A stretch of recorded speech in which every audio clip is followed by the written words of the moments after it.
everyone. Welcome back to Citywide Bytes. Hope you guys are enjoying the week or wherever you're listening to this video, checking out the podcast.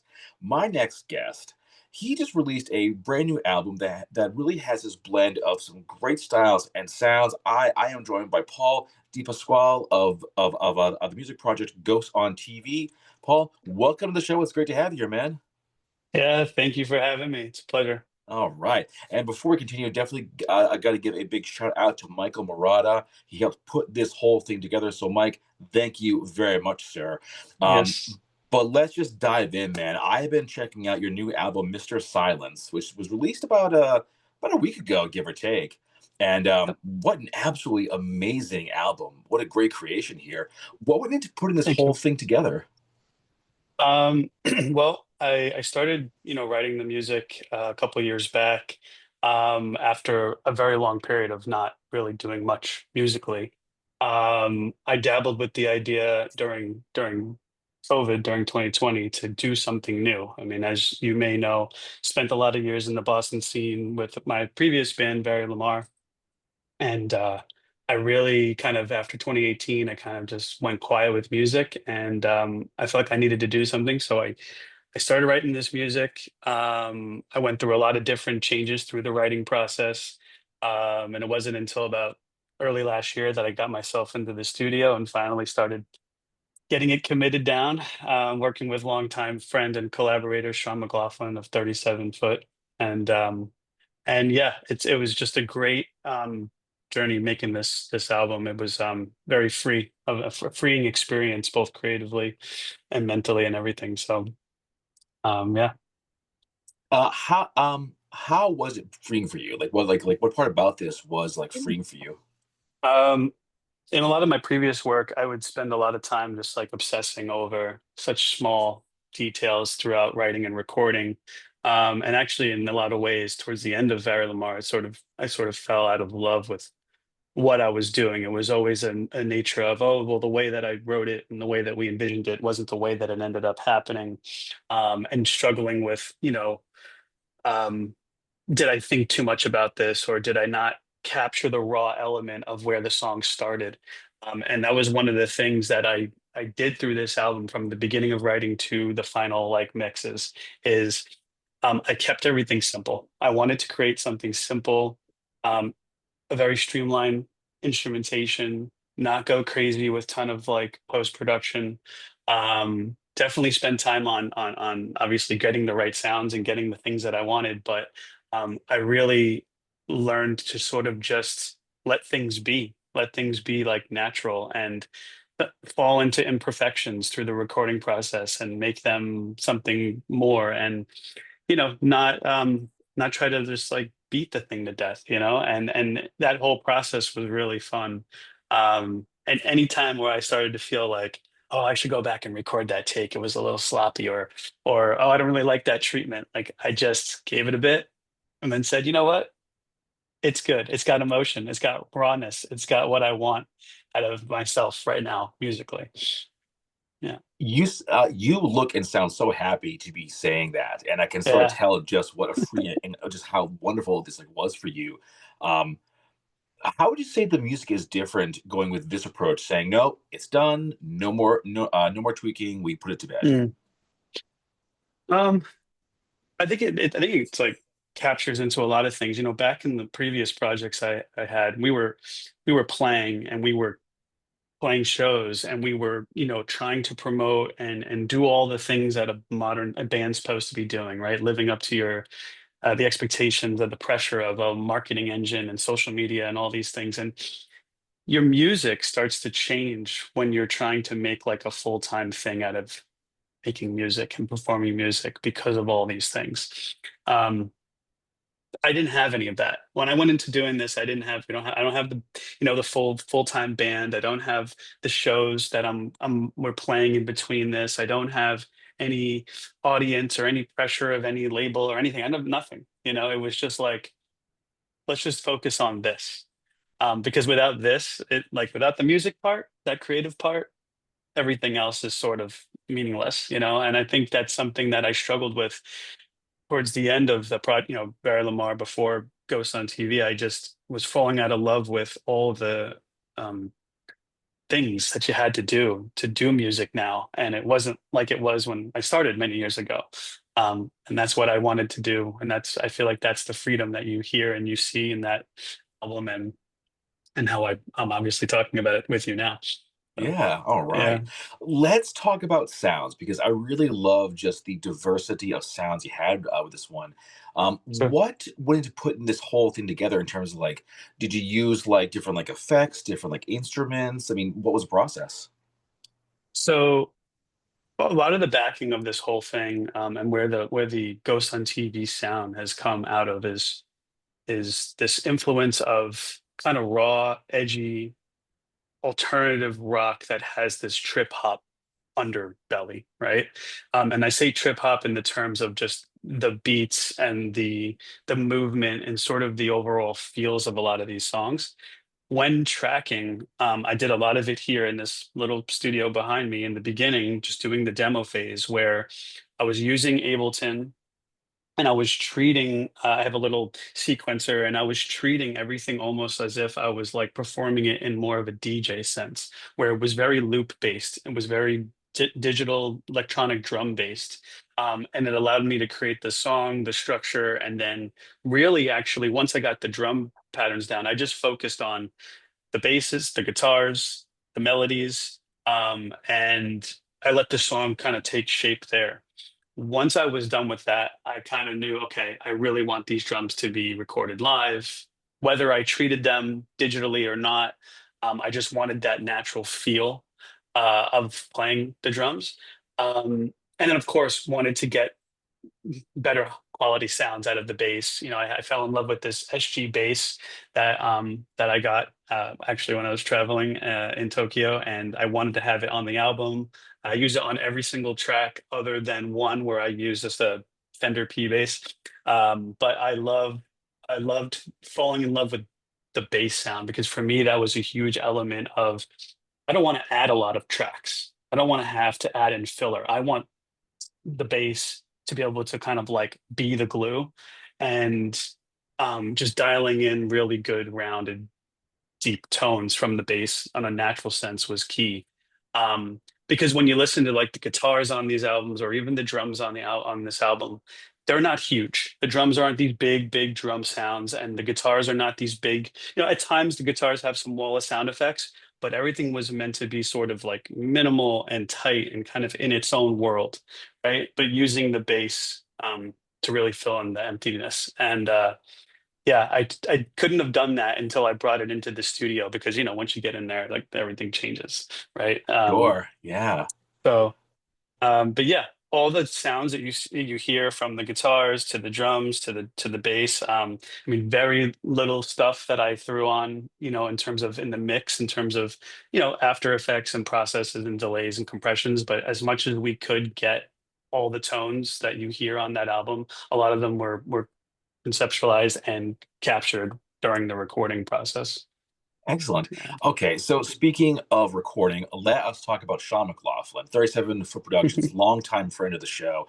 Was this your first time working with him, or have you been working with him for other No. projects? Okay, yeah, I like that. Uh, I would say if I will make the joke. If I'm Beastie Boys, he's my Rick Rubin. If I'm Radiohead, he's my Nigel. I've been working with Sean uh, forever. We started working together in 2008 on the first Vary Lumar record, and he's done literally everything that I've done. And sometimes he's been in a more of a producer role, help co-songwrite, and sometimes he's been in more of just I'm going to mix this, record this, and mix this thing. With this album, I mean, I came in with most of the songs pretty much fleshed out, and he just helped me kind of produce it and get it ready to where it needed to be to kind of streamline things and kind of clean up some rough edges and just kind of make it like record ready. And then him and I just session after session just recorded, produced it, mixed it, the whole deal. So Okay. yeah. You've mentioned Vary Lamar, which is one of your previous projects, and a bit of like a Mhm. throwback for me because I remember like listening to that band back in the day. Um, Yeah. did any of the elements from that project get get used for Ghost on TV? Yeah, I think naturally there were some things that kind of broke through. In the beginning, I really tried to like anytime I was going down that road of my kind of my go-to habits as a songwriter, I kind of felt like, oh wait, I don't want to get into this. I don't want to have Ghosts on TV sound like Vary Lumar. And the few that I let poke through, it just felt natural. It just felt like it had to be there, and just accepted the fact that that's me as a songwriter, and those are some of my tools that I'm always going to have, that I've had then and I'll have now. So songs like "Turn It Back Around" and "Pictures of Us" on this album very much have this influence from that era. Um, and yeah, it's like I said, it fit naturally, so I didn't fight it, as I was saying before. I just let it, I just was free about it and said, you know what? Yeah, it does sound like that. I'm not going to change it. It is what it is. I love that. All right. Yeah. Now, this question is always a bit of a tricky one, but I am curious, is there one song that you think really sums up the album and like what it's all about? Yeah. I mean, um, it's interesting. The first song I wrote for this album was the first song on the album, Beckon.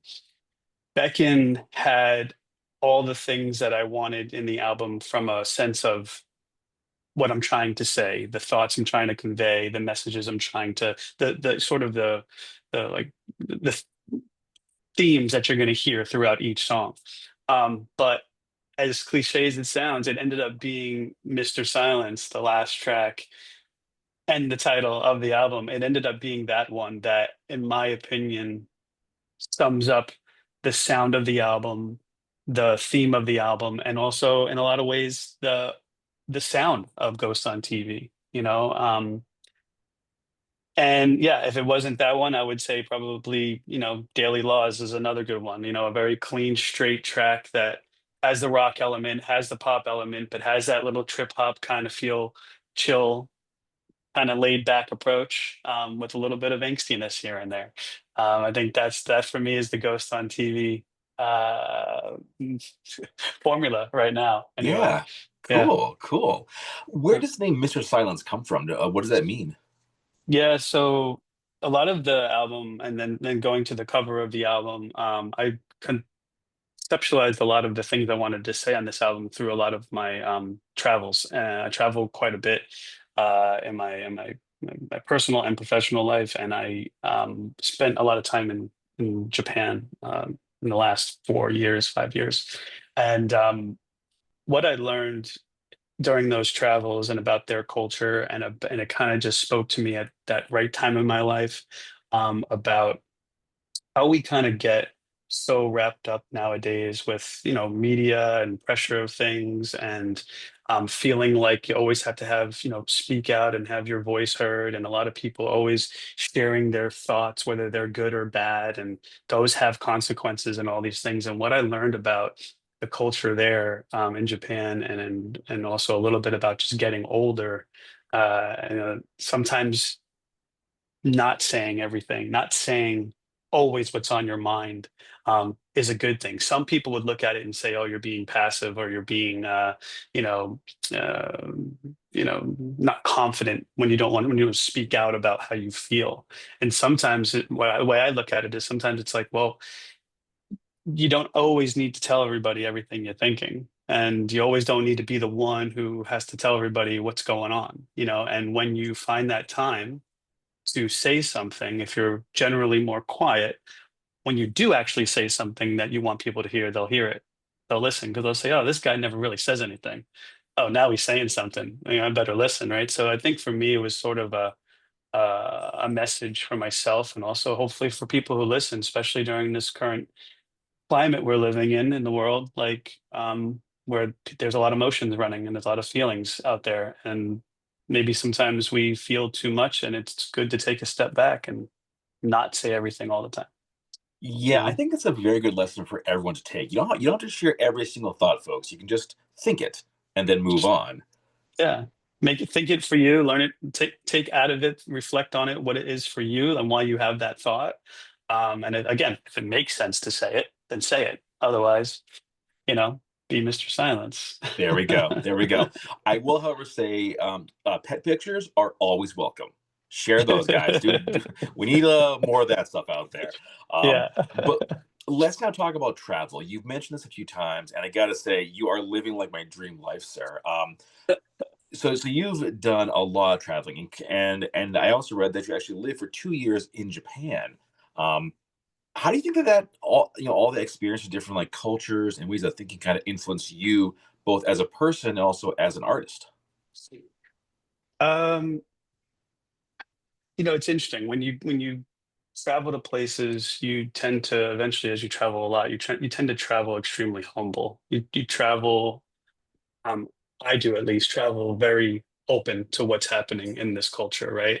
I got the opportunity to travel a lot through work, and what I do, on my professional side of things, and I was always seeing the travel from like a professional side. I wasn't going there and seeing all the touristy things right away. Eventually I got to them, right? But I got to see it from a point of this is everyday life in this country or in this part of the world or in this society. Um and you see everything a lot differently. You see things that are very familiar, and then you see things that are not familiar. But you get more of an opportunity when you're in a place non as a non-tourist, let's say, you get such an opportunity to sort of really take in the culture and understand it for all it is. And with respects to Japan, and I've seen a lot of the world, but with respects to Japan, it was the first time I went somewhere where I immediately was like, I don't just want to take in this culture and have it influence me, but I want to be here. I want, every time I'm not here, I feel like I'm missing something. I'm missing a part of my life that I didn't know that existed, um, and felt very connected to it. Felt very connected to all the things, and then some really deep things, and also some not deep things. Like I just love their love for music. I love their love for food. I love their late night scene, and just sort of the quirkiness of their cultures, from the anime to the crazy, like, ways that they do TV commercials. Like it just everything. Like they have the most unique sense of humor, and but they also have the most amazing sense of balance in everything that they do, and that was a huge part also that influenced me in this album creation. It's just like, how do I take that balance? How do I take these things that I've learned and be, just be uh, going through this process as Japanese as this, you know, American guy can do. It was sort of where I was feeling on that. And like I said, travel is really important. I think more people travel, if they have the opportunity to do so. Yeah, the world just gets bigger, and your mindset gets bigger, and everything about how you think and how you process just gets broader. And it's really a good thing. Well said. Well said. Uh, All right, folks. Well, we are coming down to the end of this conversation. But before we go, the big question is, Paul, what's next for you? so just wrote an email last night, actually, gonna put a small band together to do this stuff. So I got a couple of people, longtime people that I've collaborated with, that are gonna kind of come together and get Mr. Silence and the Ghost on TV catalog into a position to start playing some shows in the near future. So I'm Ooh, hoping midsummer, midsummer into the fall. Maybe I'll be doing some stuff. Probably most likely in Boston and in the New England area at best at first. Be realistic of time and my place, but that's the hope. So I definitely want to play it out a bit. I'm always writing, so I'm sure I'll be doing something there, making some follow-up stuff, and um, seeing how far I can take this Mr. Silence album. I'm really happy the way it came out so far. I've been happy with the initial response, and I'm gonna see what I can do to just keep pushing the Ghost on TV where I I can. I love it. Well, sir, Mr. Silence, just an absolutely amazing album, and so like definitely looking forward to what comes next. Maybe you'll actually see me in the audience somewhere. Hope we can make that I happen. But will be sure of it. oh yeah, but in the meantime, folks, definitely check out Ghost on TV, Instagram, Spotify, your various streaming platforms. Check out Mr. Silence just released, and of course more to come. Paul, thank you so much. Really appreciate this. Yeah, thank you very much. Appreciate it.